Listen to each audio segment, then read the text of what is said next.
Hello, welcome to AJM blogs. ഇന്ന് നമുക്കൊരു beef roast ആയാലോ. അപ്പോൾ നമുക്കത് എങ്ങനെയാണ് ഉണ്ടാക്കുന്നത് നോക്കാം. ആദ്യം നമുക്ക് ബീഫ് ഒന്ന് വേവിച്ചെടുക്കാം. ഒരു കുക്കറിനകത്തിട്ട് ഒരു തിരി കൂട്ടിയിട്ടൊരു 3 വിസിലും തിരി കുറച്ചിട്ട് ഒരു 5 മിനിറ്റ് വെച്ചിട്ട് നമുക്ക് ഓഫാം. എന്നിട്ട് നമുക്ക് പാചകത്തിലേക്ക് കിടക്കാം. അതിന് വേണ്ടി ഒരു 10-15 ചുവന്നുള്ളി അരിഞ്ഞത്, പച്ചമുളക്, ഇഞ്ചിയും വെളുത്തുള്ളി ചതച്ചത്, 1 പാൽ. പിന്നെ വേണ്ടത് മസാലകളാണ്, അത് പറയാം.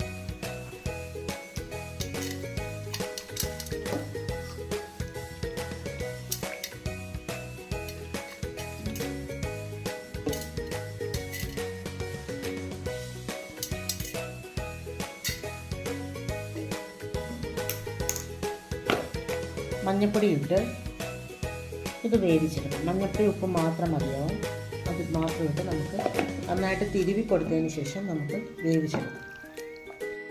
നമ്മൾ ചട്ടി വെച്ച് വെളിച്ചെണ്ണ ഒഴിച്ചിട്ടുണ്ട്. ചട്ടി ചൂടായിട്ടുണ്ട്. ഇനി നമുക്ക് ചുവന്നുള്ളി, വെളുത്തുള്ളി, ഇഞ്ചി ചതച്ചത്, പച്ചമുളക്, കറിവേപ്പില എന്നിവ തട്ടിയിട്ട് കൊടുക്കാം.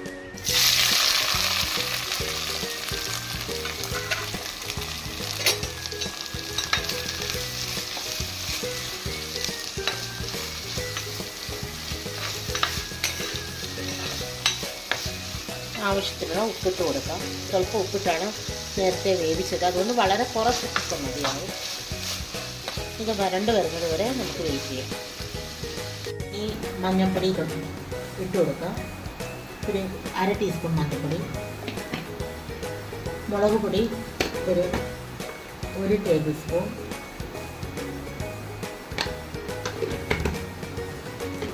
മല്ലിപ്പൊടി ഒരു 1/2 ടേബിൾ സ്പൂൺ,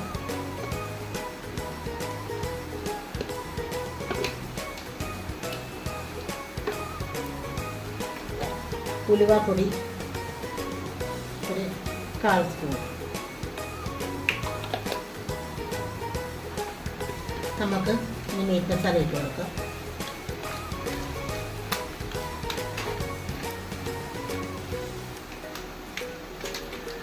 നമുക്ക് നന്നായിട്ടൊന്ന് വഴറ്റിയെടുക്കാം. ഇത് ഈ കറിക്കകത്ത് തക്കാളി ചേർക്കില്ല.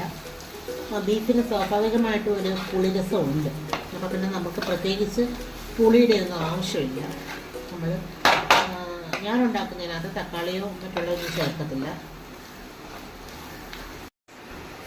ഇത് നന്നായിട്ട് വഴറ്റി വഴന്ന് വന്നിട്ടുണ്ട്. നമ്മൾ ബീഫ് നേരത്തെ വേവിച്ച് വെച്ച ആ വെള്ളം, നമുക്ക് വേവാത്ത ബീഫ് അങ്ങനത്തുള്ള വല്ലതും ആണെന്നുണ്ടെങ്കിൽ ഒരു 1/2 സ്പൂൺ വിനാഗിരി ഒഴിച്ചു കൊടുക്കുക. അല്ലാതെ ഞാൻ വേറെ പുളിയൊന്നും ചേർക്കത്തില്ല. മാക്സിമം അതേ ചെയ്യത്തുള്ളൂ. നമുക്ക് ആ വേവിച്ച വെള്ളം, അതായത് പ്രത്യേകിച്ച് വെള്ളമൊന്നും നമ്മൾ ചേർക്കാറില്ല, ഇതിനകത്തുനിന്ന് തന്നെ ഇറങ്ങിയ വെള്ളമാണ്, അത് ആദ്യം ഒഴിച്ചൊന്ന് ഇതൊന്ന് വഴറ്റി കൊടുക്കുക.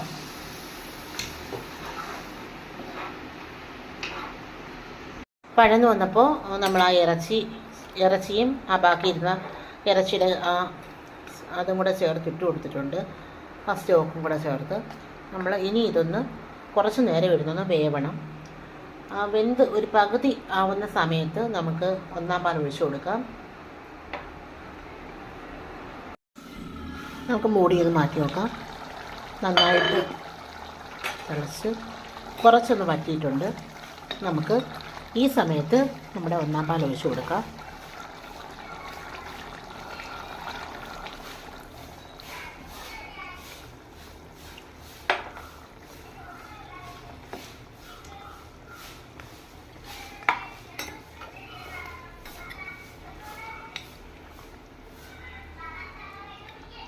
ഇതിനെയൊന്ന് ഒരു മീഡിയം ലെവലിൽ ഗ്രേവിയായി വരണം.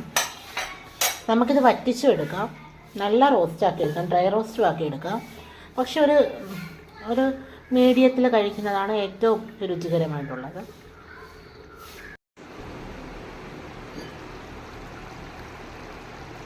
നന്നായിട്ട് ഒരു മീഡിയം ഗ്രേവി ഫോമിലോട്ട് വന്നിട്ടുണ്ട്.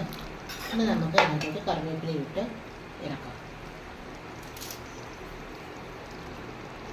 കറിവേപ്പില മാത്രം മതിയാവും, ഒന്നും ചേർക്കണ്ട.